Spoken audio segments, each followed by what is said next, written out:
यज्ञ का ज्ञान विज्ञान।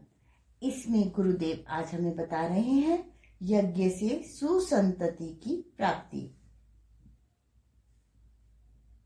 गुरुदेव बताते हैं यज्ञों का आश्चर्यजनक प्रभाव जहाँ मनुष्य की आत्मा, बुद्धि एवं निरोगिता पर पड़ता है, वह प्रजनन प्रणाली की भी शुद्धि होती है। याज्ञिकों को सुसंतति प्राप्त होती है। साधारण औषधियों का सेवन केवल शरीर के ऊपरी भागों तक ही प्रभाव दिखाता है, पर यज्ञ द्वारा सूक्ष्म की हुई औषधियां स्त्री पुरुष के श्वास और रोमकूपों द्वारा शरीर के सूक्ष्म भागों तक पहुंच जाती हैं और उन्हें शुद्ध करती हैं। जिन्हें संतति नहीं होती, जिनके गर्भपात हो जाते हैं, कन्याएं ही होती हैं, बालक अल्पजीवी होकर मर जाते हैं, वे यज्ञ भगवान की उपासना करें तो उन्हें अभीष्ट संतान सुख मिल सकता है। कई बार कठोर प्रारब्ध संतान न होने का प्रधान भी कारण होते हैं। वैसी दशा में भी यज्ञ द्वारा उन पूर्व संचित प्रारब्धों का शमन हो सकता है। गर्भवती स्त्रियों को बच्चा आने से लेकर, पेट में बच्चा आने से लेकर जन्म होने तक 4 बार यज्ञ संस्कारित करने का विधान है, ताकि उदरस्थ बालक के गुण, कर्म, स्वभाव, स्वास्थ्य, रंग रूप आदि उत्तम हो। गर्भाधान, पुंसवन, सीमंत, जातक, ये 4 संस्कार यज्ञ द्वारा होते हैं, जिनके कारण बालक पर उतनी छाप पहुंचती है जितनी जीवन भर की शिक्षा दीक्षा में नहीं पहुंचती। ऋषियों ने षोडश संस्कार पद्धति का आविष्कार इसी दृष्टि से किया था। उस प्रणाली को जब इस देश में अपनाया जाता था, तब घर घर सुसंस्कृत बालक पैदा होते थे। आज उस प्रणाली का परित्याग करने का परिणाम है कि सर्वत्र अवज्ञाकारी, कुसंस्कारी संतान उत्पन्न होकर माता पिता तथा परिवार के सब लोगों को दुख देती है। संतानोत्पादन के कार्य में यज्ञ का अत्यंत ही महत्वपूर्ण स्थान है। जिनके संतान होती है, वे अपने भावी बालकों को यज्ञ भगवान के अनुग्रह से सुसंस्कारी, स्वस्थ, बुद्धिमान, सुंदर और कुल की कीर्ति बढ़ाने वाला बना सकते हैं। जिन्हें संतान नहीं होती, वे उन बाधाओं को हटा सकते हैं जिनके कारण वे संतान सुख से वंचित हैं। प्राचीन काल में अनेक संतानहीनों को संतान प्राप्त होने के कारण के उदाहरण उपलब्ध होते हैं, जिनमें से कुछ नीचे दिए गए हैं। विधि पूर्वक पुत्रेष्टि यज्ञ समाप्त हो जाने पर श्री विष्णु भगवान सभी देवताओं से यज्ञ स्थल पर पधारे। वहां सभी देवों ने विष्णु भगवान से प्रार्थना की, विष्णु पुत्रत्व मागच्छ कृत्वात्मानं चतुर्विधम तत्र त्वं मानुषो भूत्वा प्रबुद्धम लोक कंटकम। हे भगवान, आप पुत्र भाव को प्राप्त होइए। आप अंश सहित 4 भागों में विभक्त होकर उनका, दशरथ जी का पुत्र होना स्वीकार कीजिए और मनुष्य शरीर धारण बड़े हुए लोक कंटक रावण का नाश कीजिए। भगवान ने देवों की प्रार्थना स्वीकार कर ली और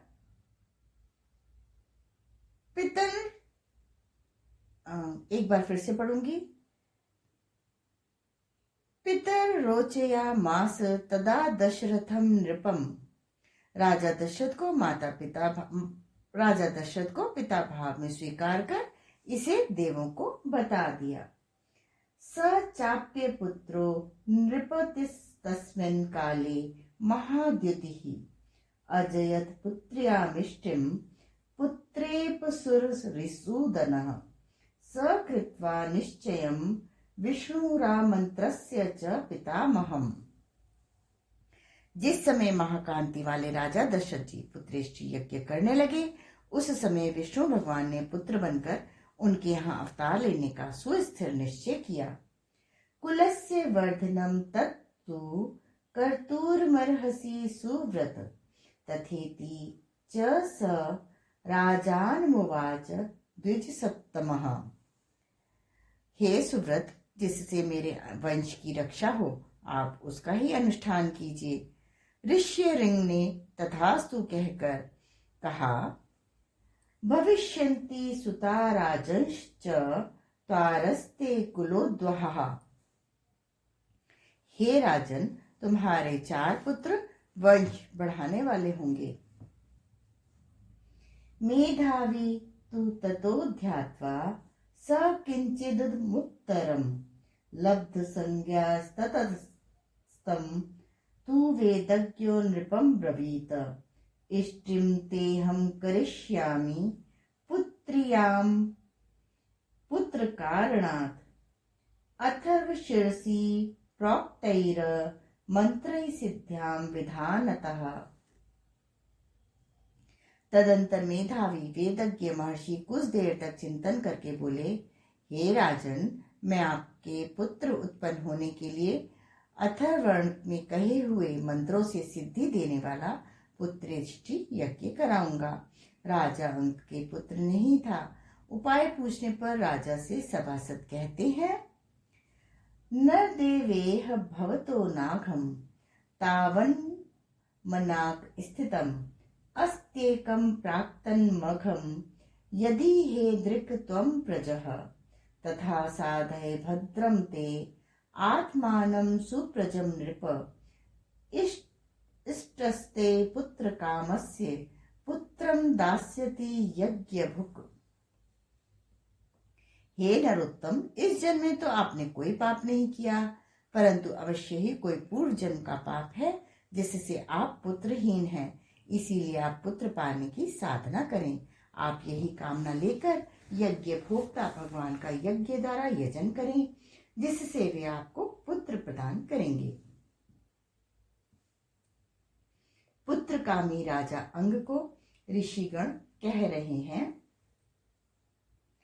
तथा स्वभागधेयानि ग्रहिष्यन्ति दिवैकसः यद्यज्ञ पुरुषः साक्षात् पत्याय हरिर्वृतः तांस्तान् कामान् हरिर्दध्या ध्यान्यान् कामयते जनः आराधितो तथैवैष यथा पुंसान् फलोदयः इति व्यवस्थिता विप्रास्तस्य राज्ञः प्रजातये पुरोटाशं निर्वपन् शिपिविष्टाय विष्णवे तस्मात् पुरुष उतस्ततौ हेममाल्ये मलाम्बरः हिरण्मयेन पात्रेण सिद्धमादाय पायसम।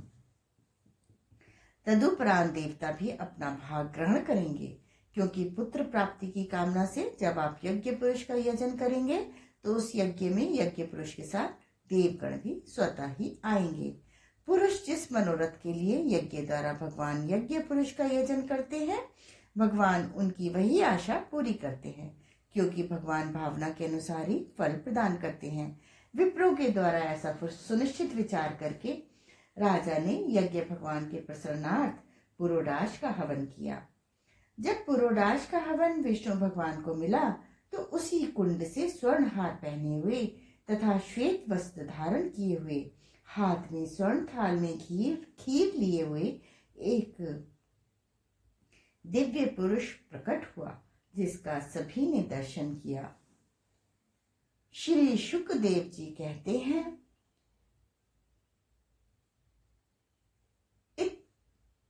इत्यर्थं स भगवान कृपालुर ब्रह्मणः सुतः श्रप्यित्वा चरुं त्वाष्ट्रं त्वाष्टारं यजत विभुः ज्येष्ठा श्रेष्ठा च या राज्ञो महिषीणा च भारत नाम्ना कृतद्युतिस्तस्यै यज्ञोच्छिष्ट मदाद द्विजः। जब राजा चित्रकेतु ने अंगिरा ऋषि की प्रार्थना की तो ब्रह्मा के पुत्र परम दयालु अंगिरा ऋषि ने उसी समय त्वाष्ट्र चरु लेकर उसे सिद्ध कर त्वष्टा की पूजा करवाई और यज्ञ किया। हे भारत परीक्षित, यज्ञ समाप्त होने पर राजा की अनेक रानियों में से जो श्रेष्ठ और कृतद्युति थी, ब्रह्म ऋषि अंगिरा ने उसे यज्ञ का शेष अन्न यज्ञोच्छिष्ट दिया। सापि तत्प्राश्नादेव चित्रकेतोर्धारयत गर्भं कृद्युतर देवी कृतिकाग्निरिवात्मजम् अथ काल उपावृते कुमारः समजायत जनयन् शूरसेनानां ऋण्वतां परमामुदम् हृष्टो राजा कुमारस्य स्नातः शुचिर्लङ्कृतः वाचित्वा शिशोवृत्रैः कार्याभामास जातकम्। यशेष चरु का भोजन करके चित्रकेतु की रानी कृतदिति ने जिस भांति कृतिका ने अग्नि की आत्मा को धारण किया था उसी भांति गर्भ धारण किया। इसके पीछे जब गर्भमास पूर्ण हो गए तब राजकुमार उत्पन्न हुआ। पुत्र का जन्म सुनकर शूरसेन देश के निवासियों को अपार आनंद प्राप्त हुआ। राजा चित्रकेतु पुत्र का जन्म श्रवण कर आनंद सागर में निमग्न हो गए। शांत चित्त से स्नान ध्यान कर पवित्र हो स्वच्छ वस्त्र धारण किए और विधि पूर्वक ब्राह्मणों से आशीर्वाद प्राप्त कर अपने पुत्र का जात कर्म संस्कार सविधि संपन्न कराया।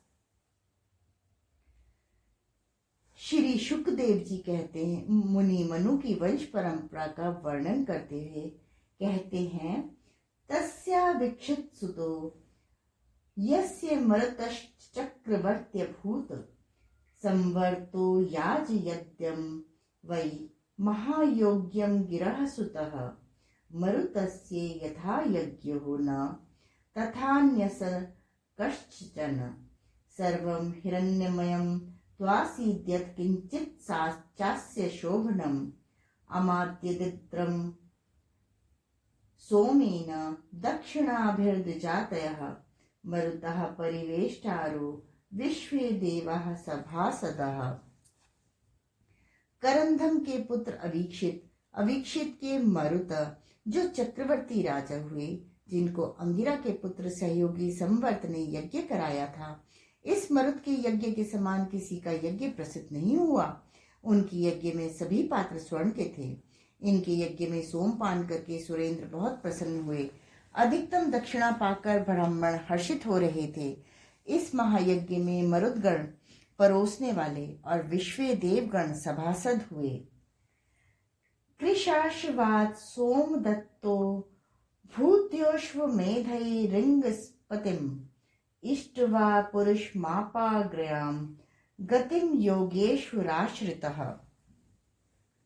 उनमें मनुवंश में कृशाश्व पुत्र सोमदत्त हुआ, जिसने अनेक अश्वमेध यज्ञ करके यज्ञपति भगवान की पूजा की और फलस्वरूप उन्होंने योगीश्वरों को प्राप्त होने वाली उत्तम गति को प्राप्त किया। अप्रजस्य मनोः पूर्वं वसिष्ठो भगवान किल मित्रावरण योरिष्टम प्रजार्थम करोत प्रभुः तत्र श्रद्धा मनोः पत्नी होतारम समयाजत दुहित्रर्थमुपाग्यम प्रणीतपत्य पयोव्रता। इक्ष्वाकु आदि पुत्रों के पहले मनुजी निसंतान थे, इसीलिए महर्षि वशिष्ठ ने मित्रावरुण का यज्ञ कराया। मनु की भार्या श्रद्धा, जो उस यज्ञ में पयोव्रत धारण किए हुए थी और जो विधि पूर्वक केवल दूध पीकर ही यज्ञ में संलग्न थी, वह होताओं के निकट गई और उन्हें प्रणाम किया और उनसे प्रार्थना करी कि आप ऐसा होम करें कि जिससे मुझे कन्या की प्राप्ति हो। आज के स्वाध्याय का क्रम यहीं समाप्त होता है। अगले क्रम में गुरुदेव हमें आगे बताएंगे। यज्ञ से सुसंतति की प्राप्ति हम कंटिन्यू करेंगे। धन्यवाद।